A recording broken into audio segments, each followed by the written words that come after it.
Hello friends, welcome to Telugu law students. AP లా సెట్కి సంబంధించి counselling గురించి ఎలాంటి అప్డేట్స్ లేదండి. మొన్న పేపర్లో ఈ విధంగా రావడం జరిగింది. అలాగే దీనికి సంబంధించి నెక్స్ట్ అప్డేట్స్ కూడా మనకి ఏమీ ఇవ్వలేదు వాళ్ళు. అలాగే నేను ఎప్పటికప్పుడు కాల్స్ చేయిస్తున్నాను. అయితే ఏపీ హైయర్ ఎడ్యుకేషన్ వల్ల అయితే మనకు కాల్స్ లిఫ్ట్ చేయట్లేదు. తర్వాత మిగిలిన నెంబర్స్ కాల్ చేస్తే వాళ్ళు ఈ పండగ తర్వాత మనకు రిలీజ్ చేసే అవకాశం ఉందని అయితే చెప్తూ ఉన్నారు. సో మొత్తానికి ఏదేమైనప్పటికీ చాలా దూరం వచ్చేసాము. ఇంకా ఒక 10 to 15 డేస్ లేదా 20 డేస్ అయితే నోటిఫికేషన్ అయితే అఫీషియల్గా రిలీజ్ చేసే అవకాశం ఉంది. నోటిఫికేషన్ రాగానే వెంటనే వీడియో అయితే చేయడం జరుగుతుంది. ఆల్మోస్ట్ దగ్గరకు వచ్చేసాము, కొంచెం ఓపిక పట్టండి. The SL Judicial Service Academy is starting exclusive coaching for prelims exam of junior civil judges. And the fee for the entire course is 25,000 and we guarantee you 100% success. అయితే ఇది 2023కి సంబంధించిన డీటెయిల్డ్ నోటిఫికేషన్ మనకు 2024 రావాల్సి ఉంది. అయితే ఇక్కడ మనకు certificates ఇలా లిస్ట్ ఈ విధంగా ఇవ్వడం జరుగుతుంది. ఏదైనా మీ దగ్గర లేనట్లయితే ఇప్పటి నుంచే మీరు దగ్గర పెట్టుకోండి. తర్వాత అది వచ్చేసిన తర్వాత కౌన్సిలింగ్ వన్స్ స్టార్ట్ అయినట్లయితే స్పీడ్గా అయితే వెళ్ళిపోతుంది. మళ్ళీ నేను అప్పుడు క్యాస్ట్ అప్లై చేసుకుంటాను, ఇన్కమ్ అప్లై చేసుకుంటానంటే కుదరదు. అలాగే స్టడీ సర్టిఫికేట్స్ మళ్ళీ నాకు దొరకట్లేదు, టీసీ దొరకట్లేదు అంటే కుదరదు. కాబట్టి ఆల్రెడీ నేను 2-3 నెలల క్రితం చేశాను. మళ్ళీ మీ గురించి అయితే ఈ లిస్టు దాదాపుగా 12 సర్టిఫికేట్స్ ఉన్నాయి. ఇవన్నీ కూడా ఒకసారి ఎక్స్ప్లెయిన్ చేస్తాను. 12 అవసరం లేదు.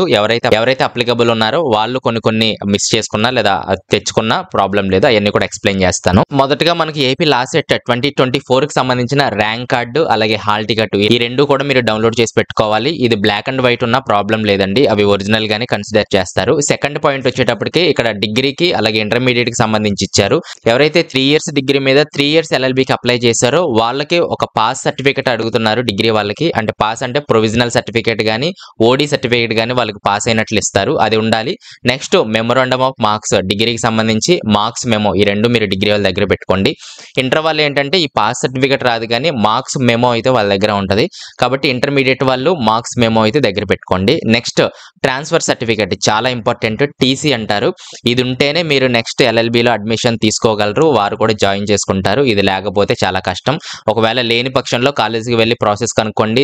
దీనికి మళ్ళీ FIR నమోదు చేయాల్సి ఉంటుంది. సో ఇది మీ అక్కడ MRO గారి ఆఫీస్ దగ్గర మీ సేవ ఉంటుంది కదా, అక్కడికి వెళ్తే మీకు ఈ ప్రాసెస్ అంతా కూడా వాళ్ళు చెప్పడం జరుగుతుంది. కాబట్టి డూప్లికేట్ ట్రాన్స్ఫర్ సర్టిఫికేట్ అయినా మీరు ఖచ్చితంగా ఉంచుకోవాలి. లేని పక్షంలో మిమ్మల్ని అస్సలు అలౌ చేయరు.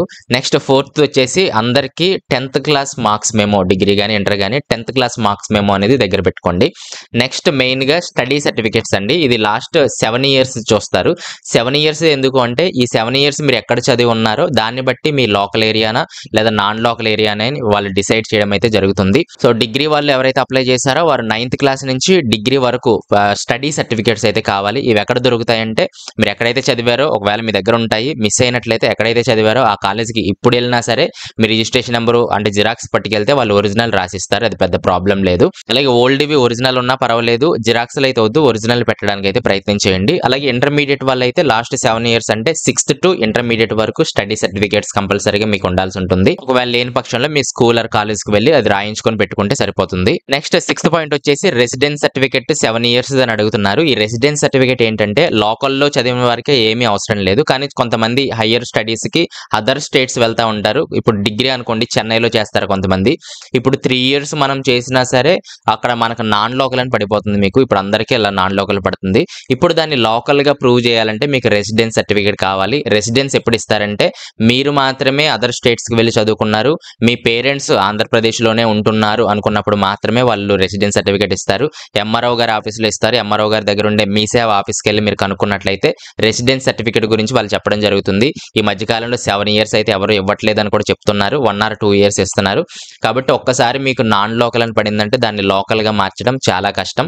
కాబట్టి మీరు నాన్ లోకల్ గానే కంటిన్యూ అవ్వాల్సిన పరిస్థితి వస్తుంది. అయినప్పటికీ మీరు MRO గారి ఆఫీస్ దగ్గరికి వెళ్ళి కనుక్కోండి, ఇచ్చినట్లయితే బాగానే ఉంటుంది. రిమైనింగ్ ఎవరైతే లోకల్లోనే చదివి మొత్తం ఉన్నారో వాళ్ళకి రెసిడెన్స్ సర్టిఫికేట్ అనేది అవసరం లేదు. నెక్స్ట్ ఇన్కమ్ సర్టిఫికేట్ అన్నారు. ఇన్కమ్ లేకపోయినట్లయితే వైట్ రేషన్ కార్డ్ అప్లోడ్ చేసినా పర్వాలేదండి. కాకపోతే నేను ఇచ్చే సజెషన్ ఏంటంటే ఖచ్చితంగా ఇన్కమ్ సర్టిఫికేట్ అనేది అప్లై చేసుకోండి. అది డైరెక్ట్ గా ఇచ్చేసినట్లయితే చాలా స్పీడ్ గా మనకు రియంబర్స్మెంట్ ప్రాసెస్ అనేది జరగడం జరుగుతుంది. అది లేని పక్షంలో వైట్ రేషన్ కార్డ్ ఇచ్చిన ప్రాసెస్ జరుగుతుంది, అది పెద్ద ప్రాబ్లం కాదు. తర్వాత లాస్ట్ ఇయర్ వీడియోలో నేను ఇన్కమ్ సర్టిఫికేట్ లో మీ నేమ్ క్యాండిడేట్ నేమ్ ముందు రావాలని అయితే నేను ఒక వీడియో చేశాను. ఎందుకు చేయాల్సి వచ్చిందంటే లాస్ట్ ఇయర్ సచివాలయాల్లో అందరూ కూడా మీ నేమే క్యాండిడేట్ నేమ్ ముందు వచ్చేసింది. కాకపోతే అలా రాకూడదు. ఫాదర్ ఇన్కమ్ మీదే మనం చదువుతున్నాం కాబట్టి ఇన్కమ్ సర్టిఫికేట్ లో ఫాదర్ నేమే ముందు రావాలండి. కానీ లాస్ట్ ఇయర్ కొంచెం గందరగోళం క్రియేట్ అయ్యి లాస్ట్ కి అదంతా క్లియర్ అయిపోయింది అనుకోండి. కానీ లాస్ట్ ఇయర్ వీడియోస్ కూడా చాలా మంది చూసి నాకు మళ్ళీ కన్ఫ్యూజ్ అయిన మళ్ళీ ఇప్పుడు కూడా కాల్స్ చేస్తున్నారు. అందుకని మీ ఇన్కమ్ సర్టిఫికేట్ లో మీ ఫాదర్ నేమే ఫస్ట్ ఉండాలి, నెక్స్ట్ మీ నేమ్ ఉండాలి. క్యాస్ట్ సర్టిఫికేట్ లో మీ నేమే ఫస్ట్ ఉండాలి, తర్వాత మీ ఫాదర్ నేమ్ కానీ తర్వాత మీ క్యాస్ట్ కానీ ఇవన్నీ కూడా వస్తాయి. ఇన్కమ్ లో మాత్రం ఫాదర్ నేమ్ ఫస్ట్, నెక్స్ట్ మీ నేమ్, ఇది గుర్తుపెట్టుకోండి. అయితే ఇన్కమ్ సర్టిఫికేట్ అందరూ ఇవ్వాలంటే అందరూ ఇవ్వాల్సిన అవసరం లేదు. ఎవరికైతే వైట్ రేషన్ కార్డు ఉందో వాళ్ళు మాత్రమే ఇన్కమ్ అప్లై చేసుకోండి. రిమైనింగ్ మీ పేరెంట్స్ ఎంప్లాయీస్ కానీ బిజినెస్ కానీ తర్వాత ట్యాక్స్ పే చేస్తున్నాం అనుకున్నట్లయితే మీకు ఇన్కమ్ అవసరం లేదు. మీరు జస్ట్ మీ ర్యాంక్ను బట్టి మీకు మంచి ర్యాంక్ వచ్చినట్లయితే ట్యూషన్ ఫీజు మీరే పే చేసుకోవాలి. సీట్ అయితే ఏ కాలేజీలో అయినా సరే మీకు వస్తుంది. రిమైనింగ్ పీపుల్ ఎవరైతే వైట్ రేషన్ కార్డు హోల్డర్స్ ఉన్నారో వారు మాత్రమే ఇన్కమ్ అప్లై చేసుకోండి, రిమైనింగ్ అవసరం లేదు.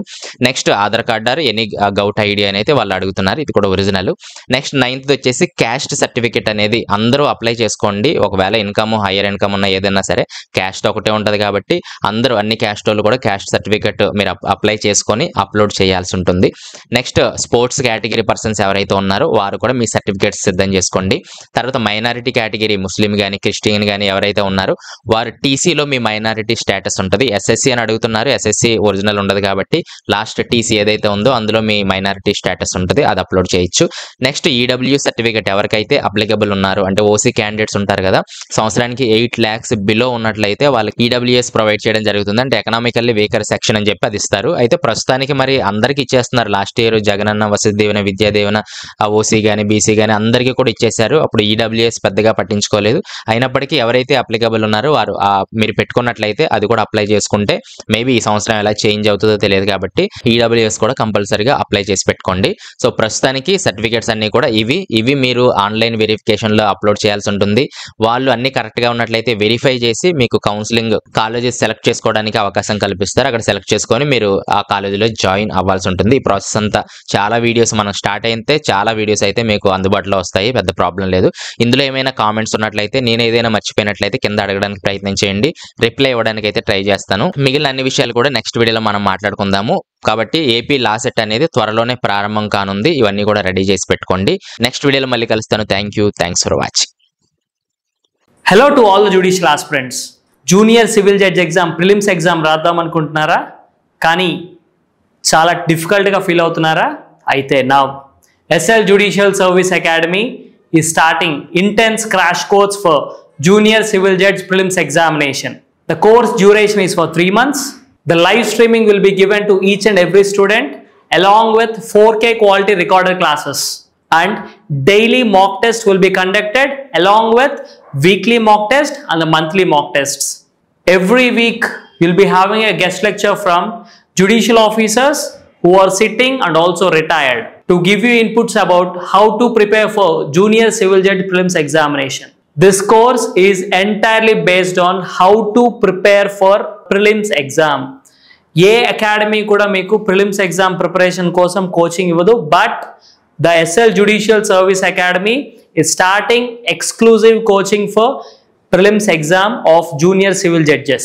And the fee for the entire course is 25,000 and we guarantee you 100% success.